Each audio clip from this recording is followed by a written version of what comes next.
peut savoir que l'on souffre d'hypertension artérielle à partir du moment où c'est une maladie qui est le plus souvent silencieuse et où on ne souffre pas de symptômes très visibles. Et bien, la plupart du temps, ça va être détecté lors d'une consultation médicale pour une autre raison.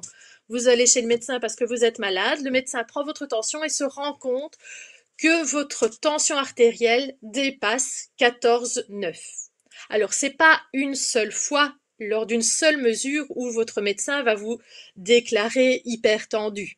L'idéal, c'est de mesurer la tension sur un patient qui est calmé, qui est calme, qui s'est allongé pendant entre 5 et 15 minutes, calmement, et le médecin va faire 2 mesures par consultation, idéalement. Une première quand vous venez d'arriver, et une deuxième à la fin de la consultation, pour voir si ce sont toujours les 2 mêmes valeurs.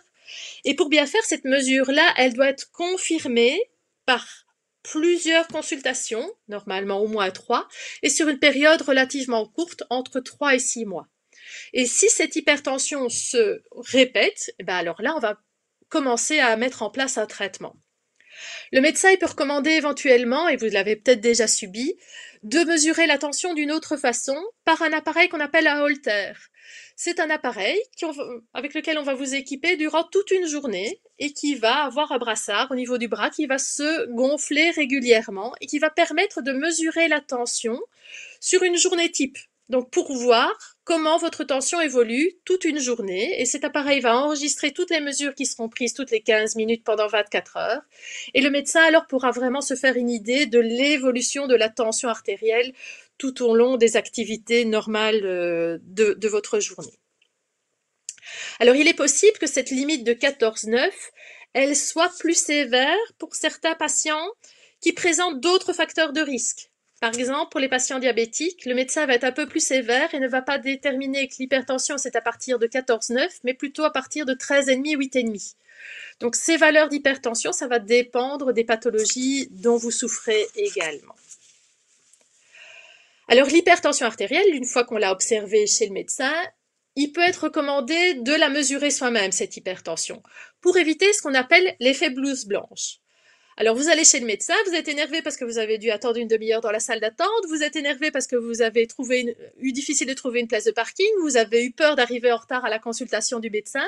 Donc il se peut que quand vous arriviez dans le cabinet du médecin, ou parce que vous avez peur du médecin et du diagnostic éventuellement qu'il pourrait vous faire, que vous ayez, par un effet un peu placebo, une augmentation importante de la tension artérielle. C'est ce qu'on appelle l'effet blouse blanche. Et si le médecin redoute ça, eh ben, éventuellement, il peut vous demander de mesurer votre tension à domicile. Alors, comment est-ce que vous allez mesurer votre tension à domicile? Eh ben, à l'aide d'un tensiomètre, que vous allez idéalement trouver chez votre pharmacien. Alors, les recommandations en tant que pharmacien qu'on peut vous donner sur l'utilisation du tensiomètre, c'est d'abord d'acheter ou de prendre un tensiomètre qui va être ce qu'on appelle cliniquement validé, c'est-à-dire un tensiomètre de qualité qui va être validé par un organisme de contrôle.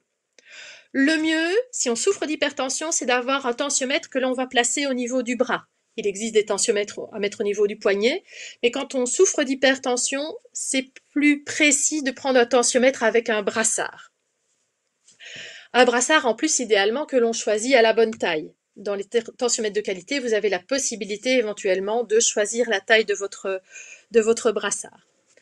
Alors l'idéal, c'est de bien s'installer pour prendre la mesure de la tension. On ne fait pas ça coucher dans le divan, on s'assied à une table et on pose le tensiomètre devant soi et on met le brassard à hauteur de l'appareil et à hauteur du cœur. On se détend, on détend son bras et on essaye de faire des mesures répétées et dans les mêmes conditions. Si possible, toujours au même moment de la journée. Alors on essaye de ne pas avoir fait de sport avant, on essaye de ne pas avoir bu, de ne pas avoir mangé, de ne pas avoir fumé juste avant de prendre la mesure et de faire ça de façon calme. Un petit moyen mnémotechnique, c'est qu'on peut se dire qu'on fait 3 fois 3. On fait 3 mesures espacées de 3 minutes le matin.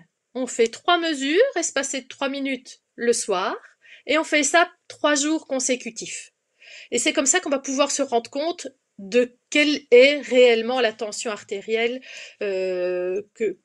que l'on a. Donc c'est en répétant les mesures et en le faisant toujours avec des conditions à peu près similaires. L'idéal également est de tenir un petit carnet, de noter quelque part les valeurs de la tension pour arriver concrètement chez le médecin, chez le cardiologue, avec une liste de mesures pour que le médecin puisse se faire vraiment une idée des mesures de la tension artérielle que vous aurez fait. Les meilleurs tensiomètres, ils ont aussi une fonction qui va permettre de détecter éventuellement les troubles du rythme cardiaque, les arythmies du rythme cardiaque qui peuvent être également un facteur aggravant des maladies cardiovasculaires. Donc voilà les recommandations en tant que pharmacien pour bien prendre sa tension au domicile.